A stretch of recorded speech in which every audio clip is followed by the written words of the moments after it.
13 September 2022, Azerbaijan menyerang tentara perbatasan Armenia di wilayah Nagorno-Karabakh. 150 tentara dua belah pihak saat itu jadi korban. Hingga saat ini kedua belah pihak masih saling serang. Ada apa?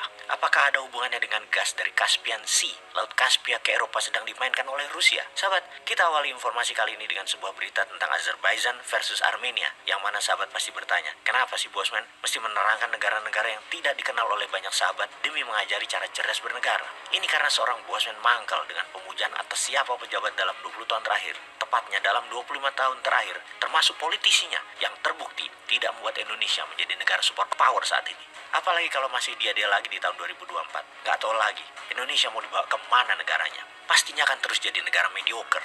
Pastinya akan menjadi negara tengah yang dijebak oleh negara besar sampai sumber daya alamnya musnah. Dan itu cepat sekali memusnahkan kekayaan alam sebuah negara. Cadangan nikel Indonesia dalam 6 tahun terakhir sudah dikeduk cepat sekali yang membuat Tiongkok jadi negara terbesar cadangan nikelnya sekarang di dunia. Nikel proses tentunya, bukan nikel alam. Kasih satu periode lagi, musnah sudah cadangan nikel Indonesia itu dan tetap saja utang Indonesia 6.700 triliun tidak lunas. Jadi siapa yang diuntungkan dengan disedotnya sumber daya alam nikel tersebut?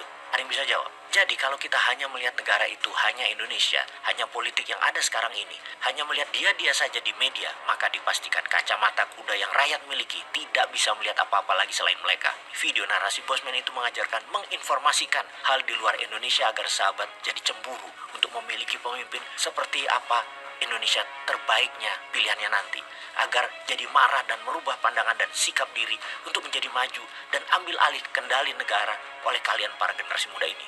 Capek sama yang tua-tua, bahkan Bosman ini gak usah dipakai, pakai idenya saja, itu juga kalau dibutuhkan. Intinya harus berubah. Jadi sekarang kita jelaskan tentang Nagorno-Karabakh sebagai kacamata Indonesia belajar untuk menjadi global player nantinya.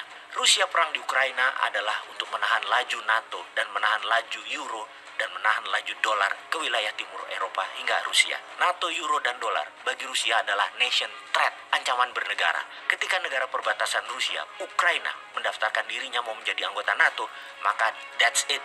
Rusia masuk menyerbu untuk menaklukkan dan mengambil Ukraina terlebih dahulu daripada diambil NATO setelah mendapatkan persetujuan dari negara sekutunya, yaitu kamratnya, negara Tiongkok. Ukraina bertahan dengan dukungan negara NATO dan Amerika. Rusia di ranah Ukraina, perang militer. Di ranah Eropa, perang energi dan perang ekonomi.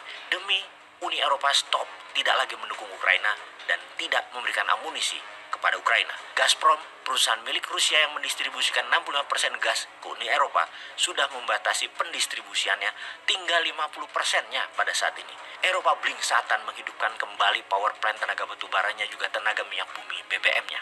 Namun banyak yang memang tidak punya keduanya, hanya bergantung pada Rusia negaranya akan gas dan BBM.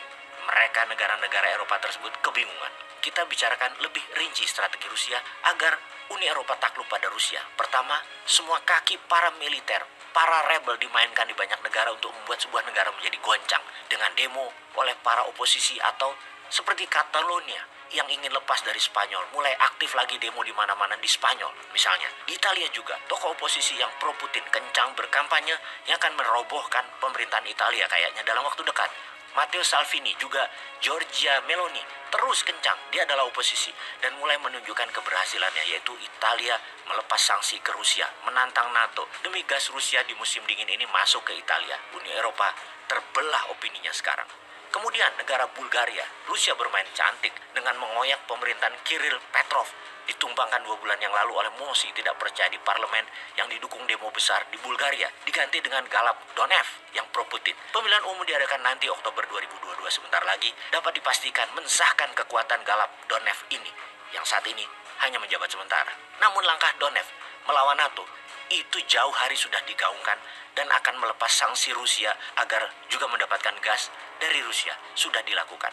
Dan terakhir, negara ketiga yang melawan NATO dan Uni Eropa adalah Hungaria. Pemerintah Perdana Menteri Hungaria, Viktor Orban, yang telah menjadi pemimpin otoriter di Hungaria, merasa terhina dengan tuduhan korupsi oleh anggota Uni Eropa dan menahan uang pembangunan ke Hungaria, membuat Orban murka dan akan menjadikan Hungaria sekutu Rusia. Di tengah potensi kelaparan karena serangan heatwave di Hungaria yang merusak 50% pangan dan kekurangan energi karena 90% gas datang dari Rusia, Donev memilih melawan Uni Eropa. Informasi 3 negara Uni Eropa melawan sekutunya adalah langkah cantik Rusia berperang melawan hegemoni Barat. Dan langkah catur yang menarik berikutnya adalah Rusia, Nagorno Nagorno-Karabakh.